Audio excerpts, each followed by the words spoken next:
Welcome to our deep dive into self-sabotage. We're going to be exploring some excerpts from Brianna Wiest's "The Mountain Is You" that you've shared, and I think you'll find some pretty eye-opening stuff in here. Yeah, it seems like you're ready to really understand this whole self-sabotage thing, Right. Not just like on the surface level, but really getting to the core of why it happens and what you can actually do about it. Yeah, right. It's like we all know we do things that hold us back, but figuring out why is the real mystery. Wiesa starts off by saying that self-sabotage isn't just about hating ourselves or punishing ourselves like a lot of people think. Hmm. It's a lot more complex than that. It is, yeah. Think of it like this. We all have needs. And sometimes our behaviors, even the ones that seem self-destructive, are actually attempts to meet those needs, even if it's happening on an unconscious level. Okay, so how does that actually work? Got an example? Well, Wiest uses this fascinating story about Carl Jung, the famous psychologist. When he was a kid, he hit his head and actually thought, hey, awesome, maybe I won't have to go back to school. He really didn't like school. I think we've all had those moments. Right. But here's where it gets interesting. Later on, Jung started having fainting spells, almost like his body found a way to avoid school for him. He called this a neurosis. Basically, it was a substitute for facing what he didn't want to deal with. So it wasn't a conscious choice, but his mind and body were working together to avoid something unpleasant. Exactly. And that's what Wiestis means by avoiding legitimate suffering. Sometimes self-sabotage is our way of dodging discomfort, even if it means we stay stuck in the long run. But the question is, why do we do this? What are the root causes of this whole self-sabotage thing? Yeah, that's what I want to know. Like, is it just me or is there something deeper going on? Well, first off, it's definitely not just you. Will says one of the big reasons is that we often operate on what she calls outdated inner narratives. They're like stories we tell ourselves based on past experiences, but those stories might not be true anymore. So, like, if you had a bad experience with public speaking in the past, you might tell yourself you're just bad at it and avoid it altogether, even if you have opportunities now. Exactly. And those narratives often lead to limiting beliefs, those I can't or I'm not good enough thoughts that hold us back. Ah, those pesky limiting beliefs. So it's not just about the past, though, right?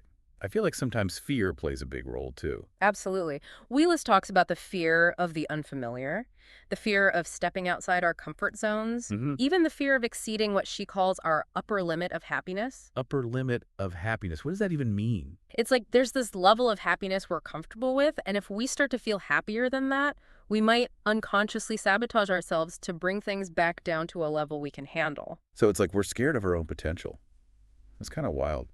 Is it also about control? Like wanting things to stay the same? You're spot on. Wheatus says we crave a sense of safety and predictability, even if it means sacrificing growth and reaching our full potential. Okay, this is all starting to make sense.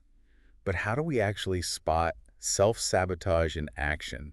It's not always obvious, right? You're right, it can be sneaky. It's not about lacking willpower or intelligence. It's more about this clash between what we consciously want and those deeper unconscious needs we've been talking about. So how do those conflicting desires actually show up?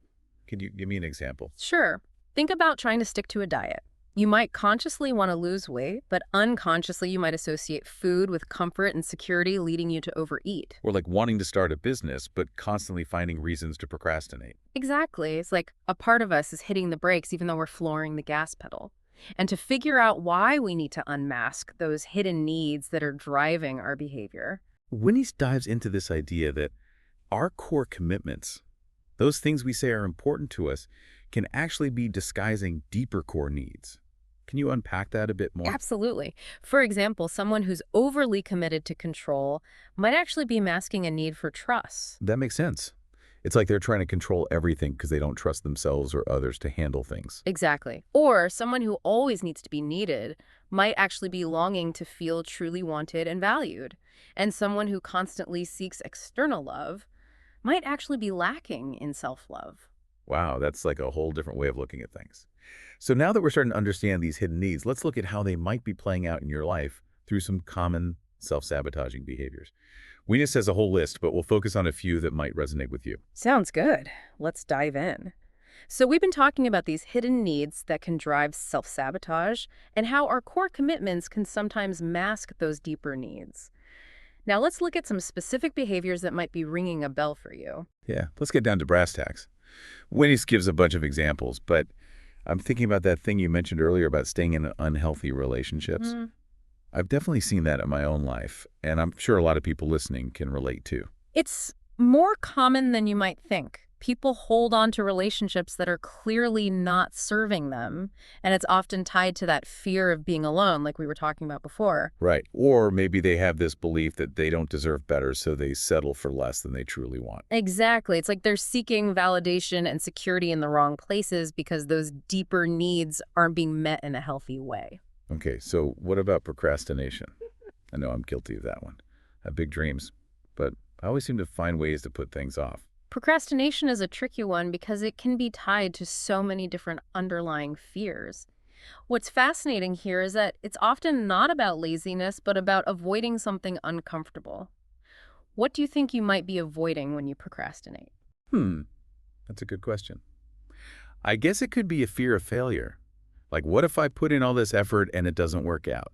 Or maybe it's actually a fear of success. Like, what if I actually achieve my goals and then what? It's almost like I'm scared of what change might bring. It sounds like you're tapping into something really important there. That fear of the unknown can be a powerful driver of self-sabotage. And it's not just about work or relationships either.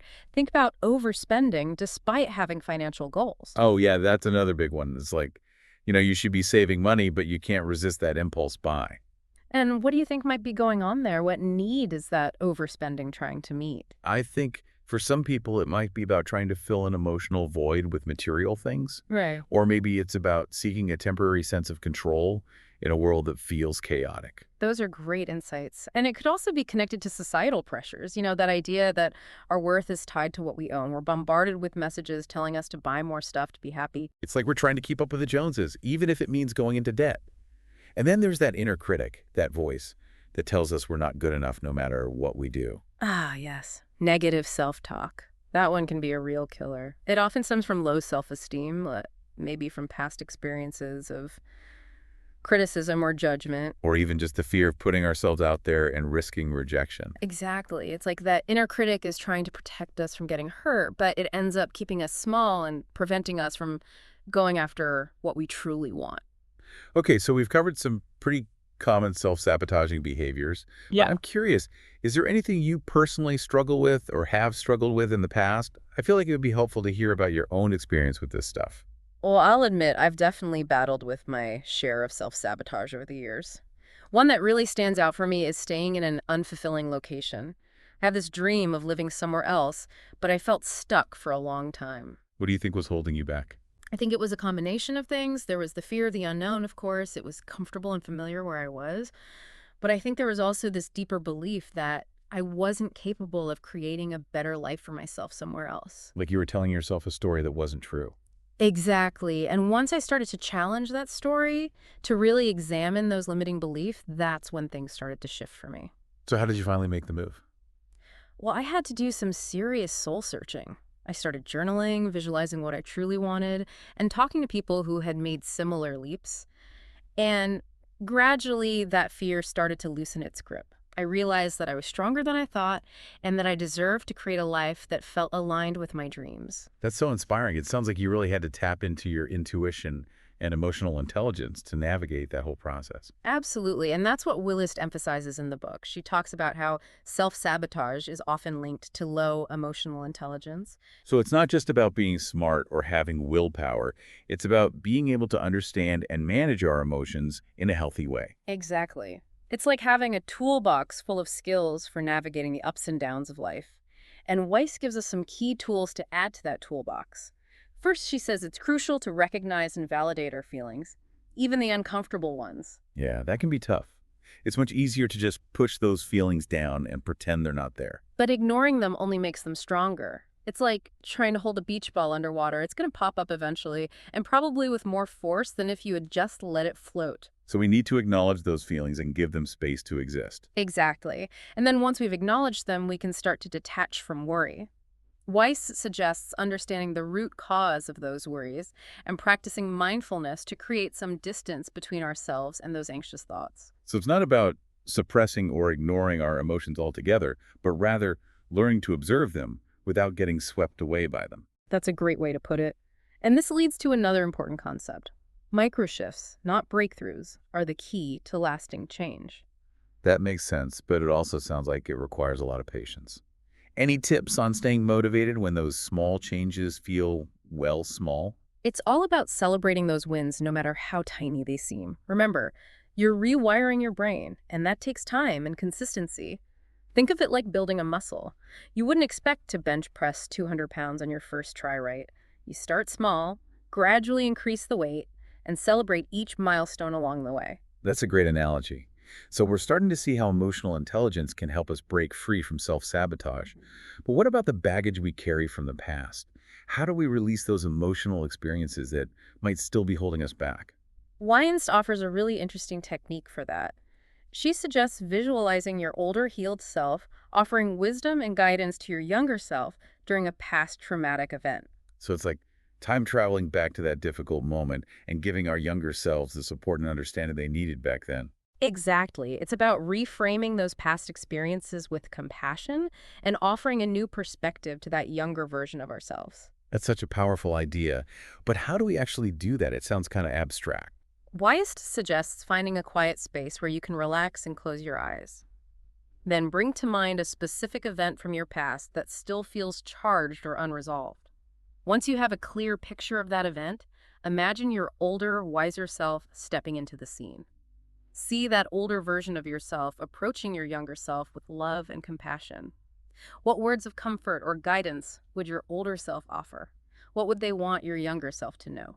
Wow, I can already feel how healing that could be.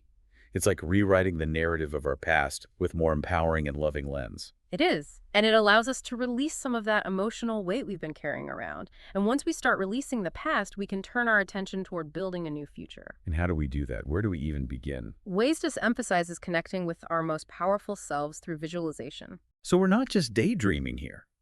We're intentionally crafting a vision of who we want to be and what we want our lives to look like. Exactly. It's about reverse engineering our ideal lives. What does it look like? How does it feel? And most importantly, what actions will bring us closer to that vision? So we're not just setting goals, we're creating a roadmap to get there. Right. And to help us create that roadmap, Wiest provides some key questions to guide us. Questions like, what would my most powerful self do today? And what am I willing to suffer for? These prompts encourage us to align our actions with our values and aspirations. And here's one that really speaks to our passions, what comes naturally to me. It's about recognizing our innate talents and strengths. What are we naturally drawn to? What lights us up and makes us feel alive? Those are clues to our purpose. And Wiest reminds us that self-mastery is not about suppressing our emotions, but about controlling our response to them. It's about being the captain of our own ship, navigating the storms while staying true to our course. But how do we actually become that captain? Well, that's where the idea of principles comes in, which we'll explore in the next part of our deep dive. Okay, I'm intrigued. We'll be right back after a quick break. All right, we're back, and I'm really curious to hear more about this idea of principles that you mentioned. How do they fit into this whole self-mastery puzzle? Yeah, think of principles as your guiding stars. They're like fundamental truths. They act as a compass for your decisions and actions. Wiest makes a really interesting point. She says, if you don't have strong principles now, you won't magically develop them later just because your circumstances change.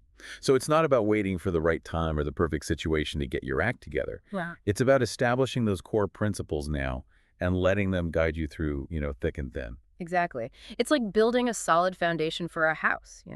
A strong foundation can withstand any storm. She uses the example of money principles. Things like living below your means, avoiding debt, saving for a rainy day. These aren't just random tips. They're principles that lead to financial health no matter how much money you make. It's about creating a system that supports your goals, not relying on willpower or motivation alone. So how do those principles apply to other areas of life, like relationships or personal growth? Well, think about relationship principles. Things like setting healthy boundaries, communicating openly and honestly, prioritizing mutual respect. These are the building blocks of strong, lasting connections. So it's up to finding what truly matters to us and then letting those principles guide our choices in those areas. But how do we actually figure out what our principles should be? It feels kind of overwhelming to think about. Wiest suggests a simple but powerful exercise. Start by asking yourself, what feelings do I want to experience in my life? And what makes me uneasy or anxious? So it's about getting clear on our values and our fears. Those insights can help us define principles that will steer us towards what we want and away from what drains us.